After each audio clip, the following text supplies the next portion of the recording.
Hello, I'm Betsy Markle, and I am a nutritionist with Sunshine Wellness, and this is the Metabolism Mojo Facebook group. And I'm in my kitchen right now. We are doing healthy cocktails, but not really. We're doing mocktails. Okay, so if anyone joins in, let me know if you do cocktails or mocktails and kind of what you tend to do. Okay, so I personally am a huge fan. I used to drink a lot more, and believe me, I love to have a good cocktail. I love some of the really handcrafted ones.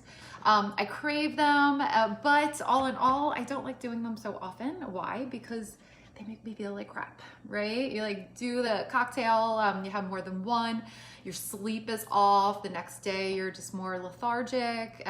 Overall, if we do it too many days in a row, it turns out that our liver gets a little toxic as well. So thanks for joining, Nancy. So all in all, we don't want to drink too much alcohol. You know, this group is Metabolism Mojo because I'm all about how we can optimize the metabolism and feel really good in our bodies. And that's going to be how you feel. So think about how you feel on a regular basis. And do you feel really good all the time and you're high energy and you don't have cravings and you know, you don't have all these symptoms in your body and you're not in pain? Well, that's awesome. It usually is a sign that your metabolism is working well. But if it's not, alcohol could totally be a reason why it's making your metabolism sluggish. So an easy answer is a mocktail, okay? And I just thought personally, after being a drinker for a while, or at least a social drinker, that I wouldn't be fun and that I wouldn't have as much fun if I'm not drinking. But honestly, I now like crave it. I just want a mocktail. So I went into my kitchen to look and see how many like fun ingredients I have for mocktails, and I don't have too many fun ones, but I'm gonna show you a few basic ones here. So, oh, I thought I had the club soda. One sec here.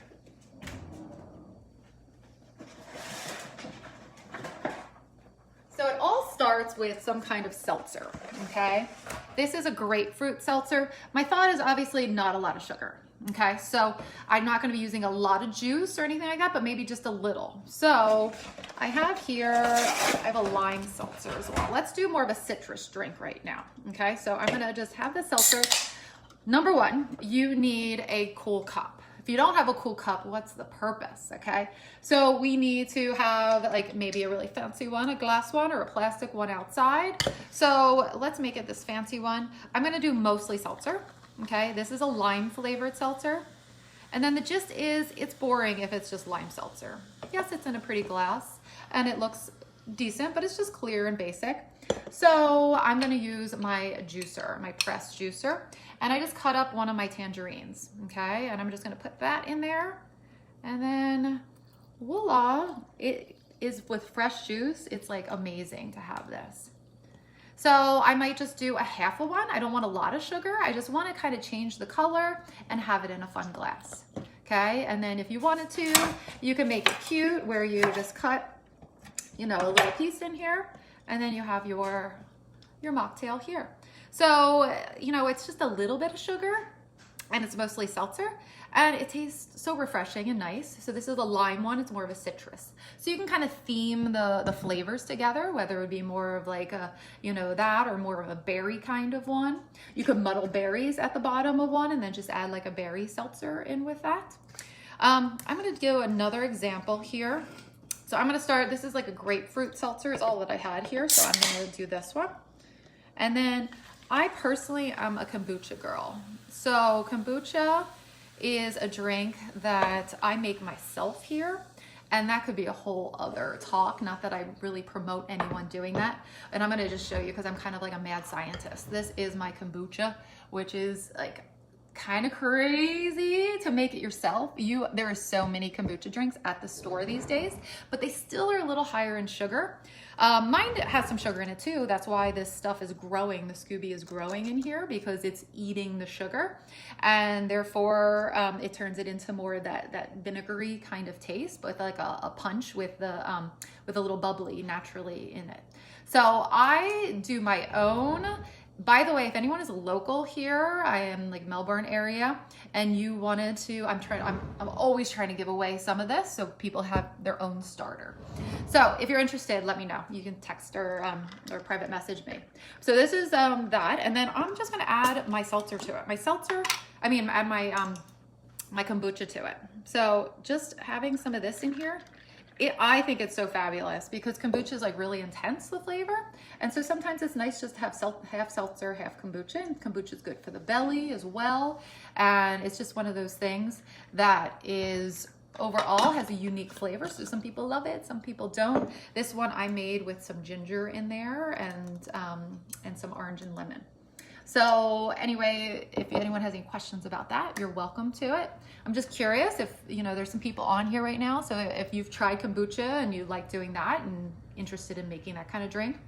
One other option I wanted to give. So obviously the main talk that I was saying here is that seltzer is going to be your easiest. There's flavored ones, and then just add some kind of fruit or a little bit of a juice or a little bit of like a flavored drink in with it that's more natural and not much. So just a little sugar. So it's just tastier, you make it pretty in a cup. And then I just wanted to mention another beverage that I do is Ticino. So if anyone is coffee drinkers but know that coffee can be a little bit too much of a stimulant and maybe you love the flavor of it, maybe you want to do it as like an evening drink kind of thing. Ticino is my version that I do of it. So I buy it in the packets here where it's tea bags. And then it basically is herbal tea. And so it's got coffee flavor to it, and it's all natural. These are organic ingredients. And instead of being really acidic for the body, like coffee, it's actually alkaline for the body. So basically you can just make tea that tastes like coffee, and it's natural and it's healthy for you. All ingredients coming from earth. And then I tend to make it creamy because I love that flavor. That's part of it that I love. So I recently bought Planet Oat for the creamer. So it's an oat milk creamer because I'm sometimes try not to do too much regular dairy. So with the oat milk creamer, and there is a fair amount of sugar. There's 4 grams of sugar in the tablespoon. So I probably would not overdo it and just do a little dollop of that in there. But what a nice treat sometimes at night if I want to just kind of warm up with that, or maybe more of my light cocktails. So I hope it's helped. If anyone has any other ideas, please let me know. Holly, you're on there. You are the best, girl. So, and Kim, oh my gosh, so awesome. You guys take care. Any questions, keep them coming. You guys know that we do every Thursday. We try to do a new video and just try to pick hot topics. So keep the topics coming. And if anyone's interested in learning more about our program, Metabolism Mojo, we just help motivated people rev their metabolism, but through nutrition, exercise, lifestyle patterns, mindset pattern shifts, all the things needed to like make long-term lasting changes. So everyone have a fabulous week.